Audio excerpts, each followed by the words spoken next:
ডাচদের ঘুরিয়ে 1 ম্যাচ হাতে রেখে বাংলাদেশের সিরিজ জয়। 3 ম্যাচের সিরিজের দ্বিতীয় ম্যাচে নেদারল্যান্ডসকে 9 উইকেটের বড় ব্যবধানে হারিয়ে দাপুটে এক জয় তুলে নিয়েছে বাংলাদেশ ক্রিকেট দল। এই জয়ের ফলে 3 ম্যাচের সিরিজে 2-0 ব্যবধানে এগিয়ে গেল বাংলাদেশ। 1 ম্যাচ হাতে রেখেই নিশ্চিত করেছে সিরিজ জয়।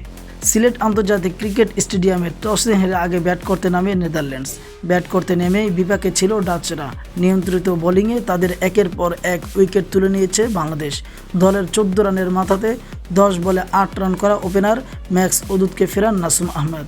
পরের বলেই তেজা নিদামানুরকে ফেরান নাসুম। হ্যাট্রিকের সুযোগ থাকলেও হ্যাট্রিকটা আর হয়নি। 17 বলে 24 রান করা ওপেনার বিক্রমাজিৎ সিং বিদায় নিয়েছেন দলের 37 রানের মাথাতে। তাকে ফেরান তাসকিন আহমেদ। পাওয়ার প্লে 6 ওভারে 40 রান তোলে নেদারল্যান্ডস। হারিয়েছে 3 উইকেট। পাওয়ার প্লে শেষেও টপাটপ উইকেট হারিয়েছে ডাচরা। মাঝে 17 বলে 12 রান করেন সাদিজ আহমেদ। তাকে ফিরিয়েছেন তানজিম হাসান সাকিব। শেষ দিকে দলের হাল ধরেন আরিয়ান দাত। বাকিরা তেমন সুবিধা করতে পারেননি। উইকেট হারাতে হারাতে খাদের কিনারায় চলে যায় নেদারল্যান্ডস।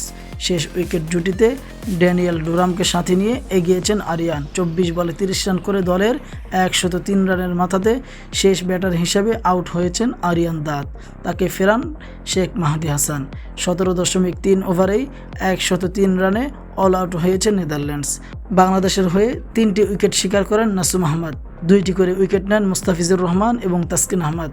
তানজিম হাসান সাকিব এবং শেখ মাহদি হাসান 1টি করে উইকেট তোলেন। জবাব দিতে নেমে সাবিলের ব্যাটিংয়ে এগিয়েছে বাংলাদেশ। 2 ওপেনার তানজিদ হাসান তামিম এবং পারভেজ হোসেন ইমন এগিয়েছেন দেখে শুনে। সাবিলের ব্যাটিংয়ে রান তুলেছেন দলের বোর্ডে। ওপেনিং জুটি থেকে এসেছে 40 রান। 21 বলে 23 রানের ইনিংস খেলে সাজঘরে ফিরে যান ইমন। ইমনের বিদায়ের পর ক্রিজে আসেন অধিনায়ক লিটন কুমার দাস। টিকে থাকা ওপেনার তানজিদের সাথে দারুণ এক জুটি হয় লিটনের। দারুণভাবে ক্রিজে জমে যান লিটন এবং তানজিদ। দুজনের সাবিলের ব্যাটিংয়ে জয়ের পথে এগোতে থাকে বাংলাদেশ। অযথা ঝুঁকি নিয়ে তেরে ফুরে খেলেননি দুজন। ঠান্ডা মাথার ব্যাটিংয়ে বোর্ডে রান তুলেছেন। শেষ দিকে ধীরে সুস্থে এগিয়েছেন লিটন এবং তানজিদ। তাতে দলের জয়ের পথ ক্রমশ সুগম হয়েছে। শেষ দিকে 50 ছুঁয়েছেন তানজিদ হাসান তামিম। লিটন দাস 18 বলে 18 রান করে টিকেছিলেন। 41 বল হাতে রেখে 9 উইকেটের বড় জয় তুলে নেয় বাংলাদেশ।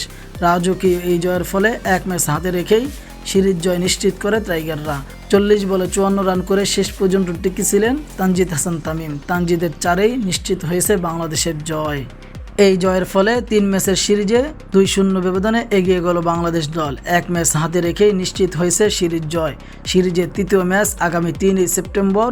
সেখানেও জিততে পারলে ডাচদের হোয়াইট ওয়াশ করবে টাইগাররা। প্রিয় দর্শক, বাংলাদেশের ক্রিকেট সহ আন্তর্জাতিক ক্রিকেটের সব ধরনের খবর পেতে সবার আগে আমাদের চ্যানেলটি সাবস্ক্রাইব করুন।